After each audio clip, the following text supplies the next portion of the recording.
ख़ास मकसद के लिए बुलाया। जैसा कि आप लोग सब जानते हैं, पिछले 1-2 दिन से जो पुंछ बफलियाज से जो खबरें आ रही हैं, बहुत ही अफसोसनाक हैं, तकलीफ हैं।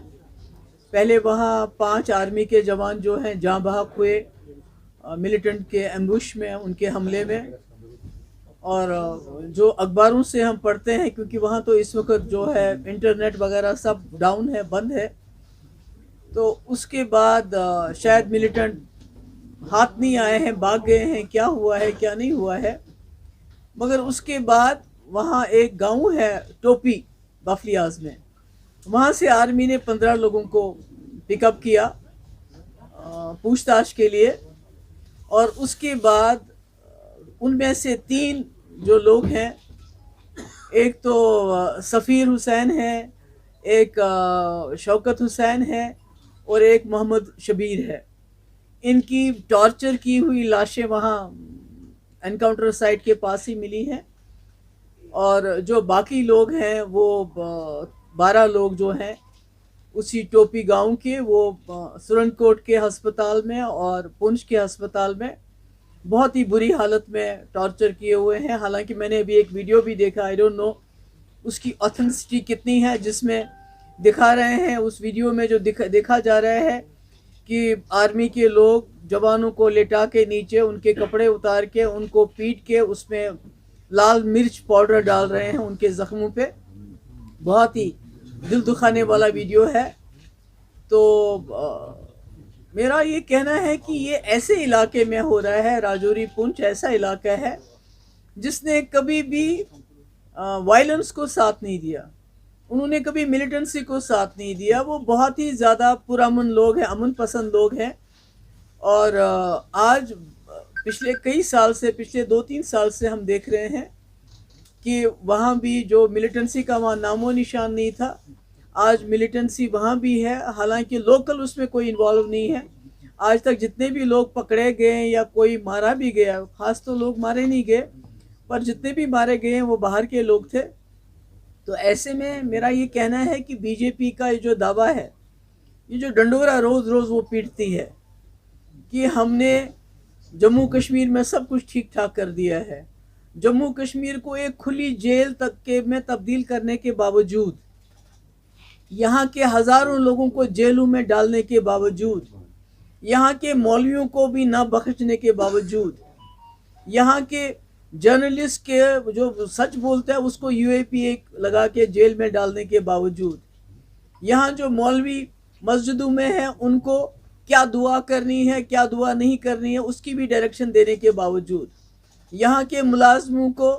कि भाई आप मुंह बंद रखो, अगर आपका कोई भी प्रॉब्लम है उसकी बात मत करो, उसके बावजूद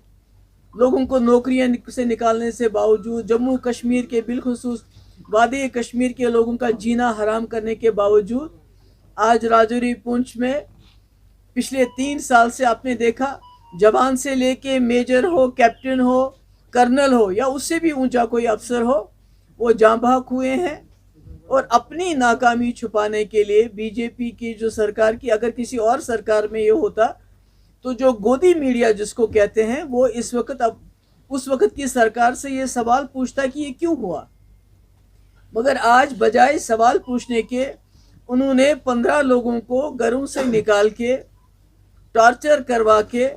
उनकी जो 3 की लाशें, जहाँ पर जो हम अखबारों में पढ़ते हैं, हमें तो, और जो लोकली एक आध से बात भी हुई हमारी, वो कहते हैं हम घर में बैठे थे, आए और हमको लेके गए और लाशें वहाँ भी और अस्पतालों में भी हैं। तो मेरे कहने का मकसद है कि ये कैसा खुशहाल कश्मीर है, ये कैसा नया कश्मीर है जहाँ पर ना तो आपका आर्मी वाला ही सुरक्षित है और ना यहाँ के लोग सुरक्षित हैं। इतना उसको जेल में कन्वर्ट करने के बावजूद भी इतने दिलदोज हादसात हो रहे हैं और ऊपर से ये डंडोरा पीटते हैं या सब ठीक ठाक है। और इसकी एक बड़ी वजह ये भी है कि जो अमशीपुरा में एनकाउंटर हुआ, जहाँ 3 राजौरी के जो नौजवान हैं उनको फेक एनकाउंटर में मारा गया, आर्मी कोर्ट ने फैसला दिया, मुजरिम को सज़ा दी और सिविल कोर्ट ने उस सज़ा को फेर दिया और उस मुलजिम को रिहाई कर दी। तो कहीं ना कहीं वो मैसेज भी शायद فورسز میں چلا گیا کہ اگر ہم کچھ بھی کر لیں، فیک انکاؤنٹر کریں، ٹارچر کریں، کچھ بھی کریں، تو شاید دنیا کی کوئی عدالت، کیونکہ جب آپ آرمی نے جو فیصلہ دیا اس کو بھی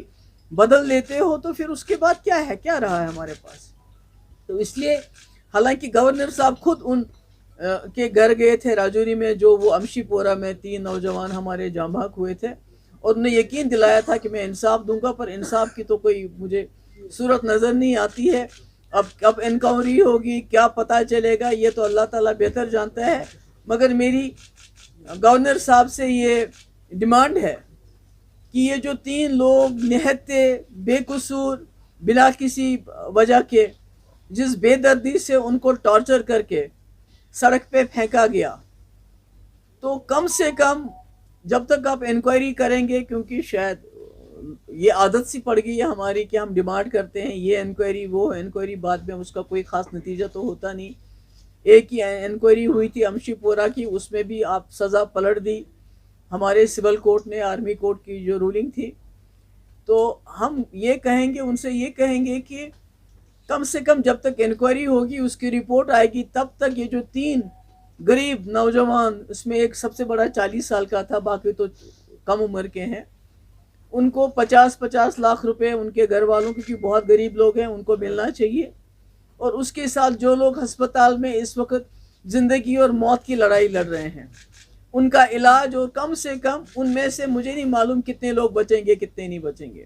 مگر جو لوگ بچ جاتے ہیں کم سے کم ان کو بھی 5 لاکھ روپے واگزار ہونا چاہیے، تاکہ آگے سے یہ ایک میسیج چلا جائے۔ اگر آپ سزا نہیں دے سکتے ہیں جو اس میں جرم کرتے ہیں، جو آرمی کے ساتھ ہو اس کو ہم کنڈیم، سب نے کنڈیم کیا، کون ہے جس وہ اس کو کنڈیم نہیں کرے گا؟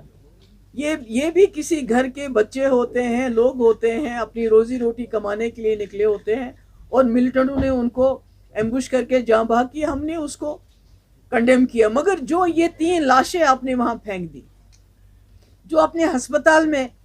12 لوگوں کو زخمی کر کے چھوڑا ہے، اس کو کون کنڈیم کرے گا؟ اس کا حساب کون دے گا؟ تو میں گورنر صاحب سے بڑی معتبانہ